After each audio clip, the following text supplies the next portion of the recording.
Bonjour, je m'appelle Kimberly Tremblay, j'ai 15 ans, puis je suis capitaine pour l'équipe du Collège Charlemagne au niveau 3.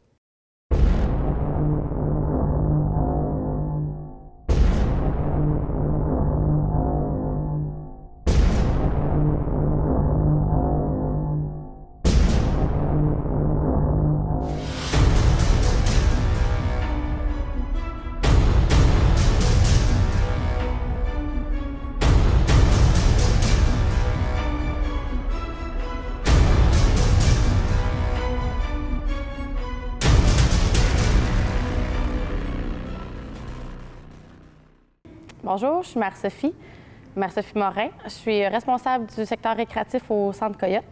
En fait, je gère tout ce qui est trampoline et cheerleading récréatif. Ça fait 15 ans que je suis avec les Coyotes en tant qu'athlète. Ça doit faire une dizaine d'années que je suis entraîneur. J'ai entraîné le Collège Charlemagne depuis 3 ans et j'entraîne des équipes de tous les niveaux au Centre Coyote, autant du intermédiaire avancé et même des équipes qui vont au championnat du monde junior. C'est une passion pour moi. Je suis athlète, puis je pense que j'arrêterai jamais. J'ai commencé, j'avais 12 ans. Dans ce temps-là, ça s'appelait les Dragons de Saint-Constant, qui se sont affiliés avec les Coyotes de Sainte-Catherine par la suite. J'étais toute petite, j'étais dans une équipe de 20 ans et plus. J'étais la plus jeune. J'étais vraiment intimidée par le sport. C'est devenu une passion très, très, très rapidement. J'étais voltige, j'étais dans les airs, celle qu'on lance dans les airs. Puis au fil des années, j'ai grandi, donc je suis devenue base et je suis beaucoup plus à l'aise au niveau du sol que dans les airs. Ça a été rapidement une passion. J'ai eu des entraîneurs qui sont maintenant mes athlètes à moi, que je coach. J'ai eu la piqûre très, très rapidement. Au début, on pratiquait dans les gymnases d'école. C'était sur des sols durs, des surfaces dures. Donc on voit que le sport en 15 ans a vraiment beaucoup évolué. C'est plus du tout la même chose. En fait, quand j'ai commencé, c'était des pyramides, on lance des gens dans les airs, on monte des gens dans les airs. Et il y avait un peu de gymnastique. C'était la gymnaste de l'équipe qui faisait une passe de gymnastique. Maintenant, la gymnastique, c'est 50 du cheerleading. On a besoin que toute l'équipe performe au niveau de la gymnastique. C'est pour ça qu'on a besoin des sols qui rebondissent. Donc, c'est pour ça que le sport a évolué puis qu'on a besoin des centres de cheerleading maintenant pour pratiquer du cheerleading. Je m'occupe de gérer les coachs qui entraînent le récréatif, les remplacements, les emplois, tout ça. Je m'occupe aussi de gérer les cours, à quelle heure ils se donnent, si tout est beau, le nombre d'athlètes dans chaque cours, la structure des cours aussi, être sûr que les jeunes ont du plaisir. C'est ça, dans le récréatif, c'est vraiment le plaisir, il n'y a pas de compétition. Je m'assure qu'ils performent aussi bien. Ils ont des petites chorégraphies à faire à Noël et à la fin de l'année, donc je m'assure qu'elles performent bien pour ces shows-là. Ça fait à peu près 5 ans qu'on est en collaboration avec les Centres Coyote et le Collège Charlemagne. Dans le fond, le collège fait appel au Centre Coyote puisqu'on a une expertise en cheerleading. Ils font appel à nous pour coacher leur équipe de cheerleading, faire les chorégraphies, s'assurer que les athlètes font ça dans un endroit sécuritaire aussi. Donc, c'est pour ça, et ça l'aide. Dans le fond, grâce à ça, le Collège Charlemagne a réussi à avoir plusieurs podiums au niveau du cheerleading. Ça représente bien l'école. Présentement, on a 3 équipes avec le Collège Charlemagne, 2 en parascolaire et 1 équipe en sport-études. Le sport-études, ils ont les conditions idéales pour pratiquer le cheerleading. Ils pratiquent 4 fois semaine, 4 après-midi par semaine. Ils peuvent pratiquer autant du cheerleading que la gymnastique, le tumbling. Ils ont aussi, dans le cheerleading, on a aussi des sauts, on a aussi de la danse. Donc, 4 fois semaine, ils ont le temps de toucher à tout ça. Donc, c'est sûr qu'ils vont super bien performer en compétition. Notre chorégraphie, dans le fond, c'est la même qu'on a pratiquée toute l'année. On ne les change pas nécessairement parce qu'on s'en va à une compétition, sauf quand c'est rendu vers la fin de l'année, vu qu'on maîtrise plus nos compétitions, notre routine, on augmente le niveau de difficulté pour essayer d'aller chercher le plus de points en créativité puis en difficulté. Mais même si on s'en va en compétition dans quelques jours, ça ne change pas grand-chose. On garde la même chorégraphie puis on performe comme on le fait même sur le tapis de pratique, la même chose sur le tapis de compétition. La première compétition, c'est une compétition qu'on appelle préparatoire. Comment ça fonctionne avec la RSEQ? C'est que la première compétition, toutes les équipes vont finir avec le même nombre de points accumulés. Donc, c'est vraiment préparatoire. On va là pour pratiquer à performer devant le public. Donc, toutes les équipes en ressortent gagnantes. Donc, la première compétition, ça va aller field. Les filles sont un peu stressées pour la première compétition. C'est jamais évident de gérer le stress devant le public. On ne sait jamais à quoi s'attendre. On n'a pas vu les autres équipes encore qui vont être contre nous. Donc, c'est sûr qu'on se prépare du mieux qu'on peut, mais on a hâte aussi de voir les autres équipes contre lesquelles on va devoir performer. C'est sûr que quand c'est les premières compétitions, c'est sûr que ça augmente un niveau de stress parce que c'est le moment de faire notre nom. Dans le fond, c'est le moment de faire notre première impression pour que tout le monde fasse « Wow, OK, là, c'est eux, le Collège Charlemagne. Ils ont une force quand même assez grande. » Puis ce qui nous quand même différencie, c'est que c'est pas toutes les équipes qui sont en sport-études. Il y en a qui ont beaucoup moins d'heures de pratique que nous. Fait que pour nous, ça nous donne quand même un avantage. Fait que quand le monde remarque notre chorégraphie, notre créativité puis notre exécution, comment elle est bonne, bien, ils font comme « Wow, attends une minute, il faut qu'ils aient peur de nous pour les prochaines compétitions. » Puis c'est notre but dans les premières compétitions. Non, pas entre les autres filles. C'est vraiment très rare. C'est pas comme dans les films qu'on pense que tout est compétitionné. Là, on garde un bon esprit envers les autres. Quand ils passent à côté de nous dans les corridors pour aller s'échauffer, bon, on leur dit bonne chance les filles. Même s'ils sont contre nous, on veut garder une atmosphère en voulant leur dire comme hey, on n'a pas peur de vous. Fait que c'est bonne chance quand même, mais on est là pour faire notre place comme vous. Oui, vraiment, parce que les filles ont quand même une très bonne discipline. Ils se disent pas « Oh my God, elle a la même âge que moi, fait que tant pis, je l'écouterai pas puis j'en ai rien à faire. » Au contraire, les filles sont super compréhensives puis ils m'aident beaucoup, beaucoup. Puis même Laetitia, ma co-capitaine, elle a autant de facilité que moi. Là. On était une sorte de leader dans l'équipe, c'est pour ça qu'on est capitaine.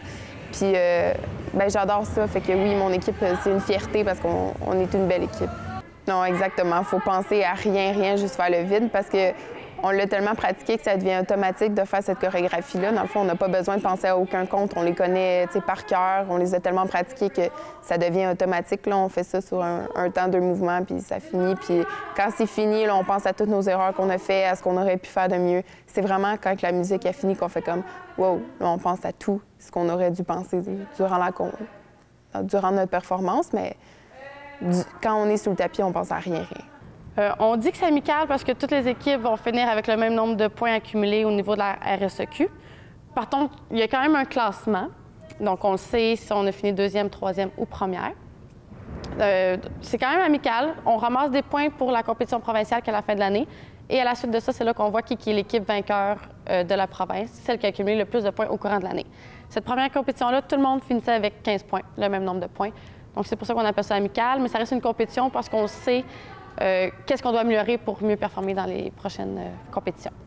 Oui, c'est ça. On parle de compétition amicale, mais ça reste une compétition. Là, on s'enlève pas mal amicale de la tête. Là. On se dit, OK, ouais, c'est une amicale, ça reste amical dans le fond, mais c'est pas vraiment ça. Ça reste une compétition comme toutes les autres pour nous.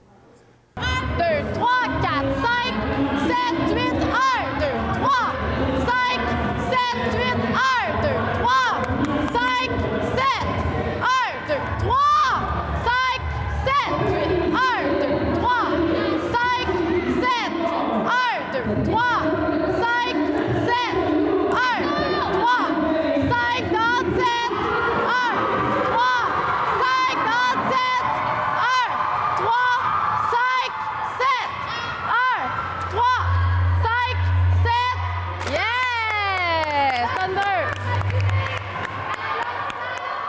C'est des très grandes journées. C'est très demandant autant pour les athlètes que pour les entraîneurs, puisqu'on est juste 2 entraîneurs pour les 3 équipes. Ça roule très vite. Les filles arrivent le matin, habituellement environ vers 9 h. Ensuite, on a le temps de se préparer, de s'habiller, se maquiller, se peigner. Ensuite, on a une zone de réchauffement. Les filles doivent se réchauffer physiquement, bien sûr, se réchauffer puis s'étirer. Ensuite, on a une aire de pratique. On pratique la chorégraphie, on pratique les montées, on pratique la gymnastique. Ensuite, on est dans une aire d'attente vers la performance devant le public. C'est comme ça que ça fonctionne. Après la performance, on a le temps de regarder les autres équipes et ensuite, il y a la remise des médailles. Puisqu'on a 3 équipes avec le Collège Charlemagne, souvent les filles sont pressées. Dans le fond, on est très pressés de rouler entre les équipes, entre l'aire de performance et l'aire de réchauffement entre les équipes. Donc, les filles, ça leur fait une très grande journée. Est-ce que tous vos souliers sont bien attachés? C'est le temps, là. Double nœud, serré. 1, 2, 3, 1, 2, 3, 4, 5, 6, 7, 8, 9, 10, 11, 12, 13, 14, 15, 16, 17, 18, 19, 20, 21, 22, 23, 24, 25, 26, 27, 28, 29, 30. mon Dieu, on dirait qu'on n'est jamais autant unis qu'en arrière du tapis. Les cris d'équipe sont là, les câlins, les encouragements, tout le monde donne un petit mot qu'on a à dire. Puis on dirait que là, il y a plein de choses qui nous passent en tête, mais il faut qu'on se concentre sur une chose à la fois parce que sinon, on sait qu'on va tout rater. Fait qu'on essaie de se calmer, mais tu sais, veux pas, on a le stress vraiment à l'intérieur de nous. Fait que...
Là, il faut juste ôter le stress de votre visage. Là. Okay? On s'en va s'amuser sur le tapis.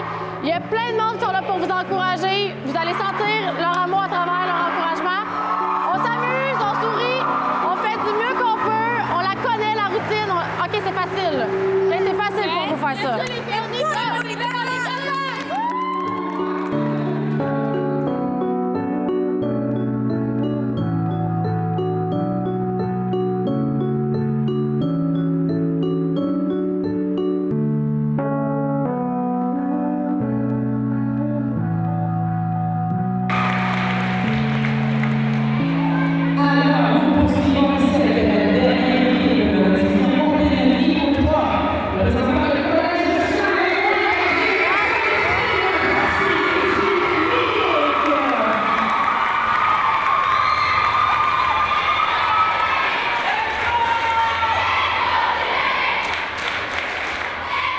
En fait, oui, là, ça commence plutôt quand on se couche. Là. On dirait qu'on essaie de dormir, mais ça marche pas. Là, on pense à notre journée du lendemain, puis on se donne des grosses journées, puis ça va être excitant, puis ça va être... Il y en a pour des filles qui n'ont jamais compétitionné de leur vie aussi dans notre équipe, fait que ça va être super excitant. T'sais, on se lève, là, la première chose qu'on se fait, c'est qu'on se maquille, là, on s'habille, là, on sait que ça commence. Là, c'est un feeling vraiment spécial. Nous, Valérie et moi, on a une philosophie. On aime mieux, avant la performance, on aime ça que l'équipe reste ensemble. Que les 17 filles restent ensemble, qui s'encouragent, qui se donnent des trucs, qui pratiquent ensemble même. Et après la compétition, s'ils ont des amis dans d'autres équipes, c'est là qu'ils peuvent aller les voir, c'est là qu'ils peuvent aller discuter avec eux. On aime mieux ça comme ça pour être sûr qu'on se concentre sur nous, qu'on performe bien pour la compétition.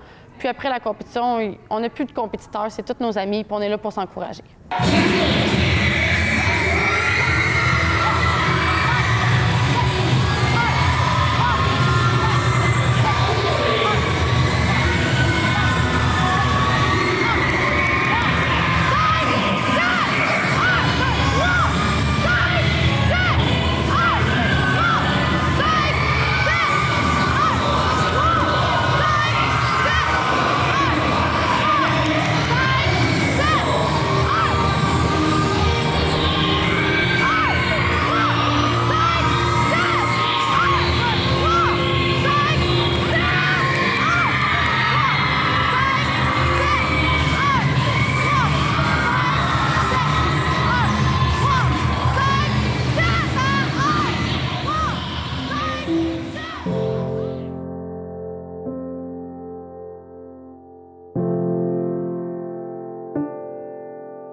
ça a quand même bien été, mais on aurait pu faire mieux. On dirait que vu que c'était notre première, on s'est super mis le stress sur le dos puis qu'on a fait ça un petit peu tout croche. Mais on perd pas espoir pour les prochaines. Les grilles de juge, c'est assez complexe, mais c'est bien fait, c'est le plus objectif possible. Dans le fond, il y a une grille pour la technique que les filles utilisent autant en gymnastique que dans les montées. Et il y a aussi une grille pour le niveau de difficulté de la chorégraphie. Donc ça, c'est plus les entraîneurs qui gèrent ça, le niveau de difficulté, et les athlètes travaillent sur la technique. Ensuite, la grille de pointage, elle est divisée en... Il y a une grille pour la gymnastique, une grille pour les montées et une grille pour la danse et la chorégraphie. Donc, il y a 3 juges différents pour une chorégraphie. Et il y a un juge aussi pour les pénalités. Donc, s'il y a des chutes au sol, autant dans les montées que dans la gymnastique, s'il y a des éléments dans la chorégraphie qui sont illégaux, c'est ce juge-là aussi qui va le noter. Donc, c'est 4 juges pour une chorégraphie. Les points, c'est vraiment... c'est très près tout le temps. Ça marche par point 1, point 2, point 3, point 4. Donc, les chorégraphies sont tout le temps jugées extrêmement près une de l'autre. C'est dur de se démarquer des autres équipes. Donc, c'est pour ça que c'est tout le temps serré comme résultat. Et on ne sait jamais si on va finir sur un podium ou si on va finir première, deuxième ou troisième. La première équipe, elle a été en quelque sorte disqualifiée parce que ils ont fait quelque chose qui était illégal pour cette compétition-là. Ils ont chanté durant la pyramide au lieu de faire de la gymnastique comme nous, on a fait, parce qu'ils ont décidé ça. Puis c'est 2 catégories complètement différentes, puis ils ont décidé de compétitionner contre nous, mais les juges n'ont pas accepté. Fait qu'en réévaluant toutes les équipes, ils se sont dit qu'ils allaient les mettre dernière. Fait que nous, on a fini 2e, puis celles qui étaient 2e ont fini première. Bien, parce que les niveaux de difficulté n'est pas le même. T'sais, pour nous qui se forcent à faire de la gymnastique, c'est beaucoup plus essoufflant, c'est beaucoup plus demandant que de chanter durant une pyramide. Il y a 6 niveaux de cheerleading. 1, 2, 3, 4, 5, 6. Le sport-études est en niveau 3. Si, par exemple, elles exécutent un élément qui est de niveau 4, c'est illégal. Il faut tout le temps qu'ils restent dans leur niveau, autant en montée qu'en gymnastique. On a eu une chute qui nous a coûté quand même assez de points parce que le stunt a tombé, on a tous touché à terre. Puis ça l'enlève beaucoup de points. Si c'est une chute contrôlée, ça nous enlève moins de points, mais direct quand notre voltige a touché à terre, on savait que les points allaient s'envoler. Techniquement, on n'a pas vraiment le droit de le dire, mais oui, là, c'est sûr qu'on espère tous qu'il y en a un ou 2 qui va faire des petites erreurs, mais en même temps, on leur souhaite aussi la première place. Ils ont travaillé aussi fort que nous, fait qu'on comprend pas pourquoi eux auraient moins le droit que nous d'atteindre la première place. Première compétition, on a bien performé en général. Les filles étaient très, très, très stressées. La chorégraphie, tout ce qui était gymnastique, ça a super bien été. Les filles ont fait une très bonne technique. Ils ont bien réussi leurs éléments aussi, qui étaient de très haute difficulté. Par contre, tout ce qui est monté dans les airs, là, c'est un travail d'équipe. S'il y en a une qui est stressée, s'il y en a une qui a un blanc de mémoire, c'est là que ça a un peu moins bien été. Il y a eu des chutes, il y a eu des éléments ratés, ce qui nous a pénalisé beaucoup. On a quand même fini sur le podium. On est arrivé en 3e place. Mais on aurait pu facilement atteindre les 2 premières positions si les filles avaient bien exécuté leur montée. La concentration, je pense que si on avait atteint un niveau de concentration plus élevé, on aurait réussi à gagner notre première place. Fait qu'on se concentre beaucoup là-dessus. C'est pour ça qu'on enchaîne, puis on enchaîne, puis on enchaîne plusieurs fois par pratique. On essaie de se créer un nouveau pilote automatique, que nos stunts restent constants dans les airs, puis qu'on soit motivé aussi à atteindre les premières places pour les prochaines compétitions. On appelle ça des bubbles en cheerleading. Si une voltige ou si une base, même un petit mouvement, un petit mouvement qui n'est pas chorégraphié, ça, on perd des points pour ça. Par contre, si la voltige dans les airs, garde le sourire, continue à faire ses mouvements, fait comme s'il ne s'était rien passé, c'est possible que le juge ne le voit pas et qu'on ne perde pas de points pour ça. C'est très important de rester toujours confiante, d'avoir de la confiance, de toujours sourire et de donner un spectacle, dans le fond. On doit vraiment donner un spectacle en cheerleading.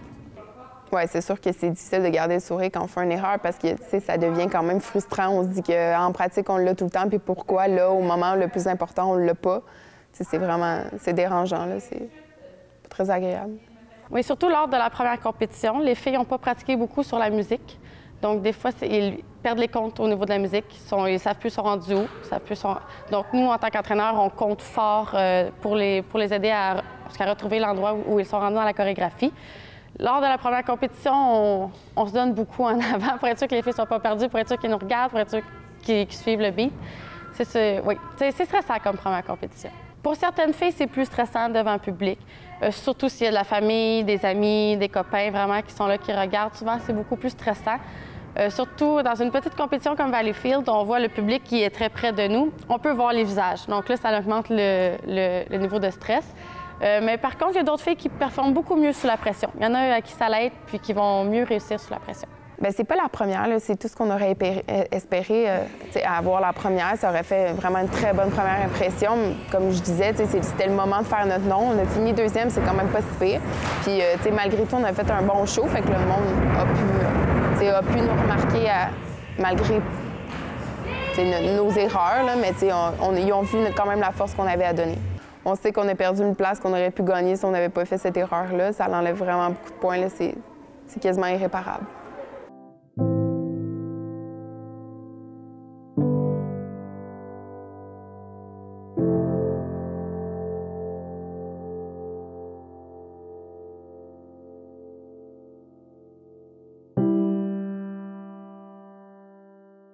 La deuxième compétition ça arrive à très grands pas, en fait.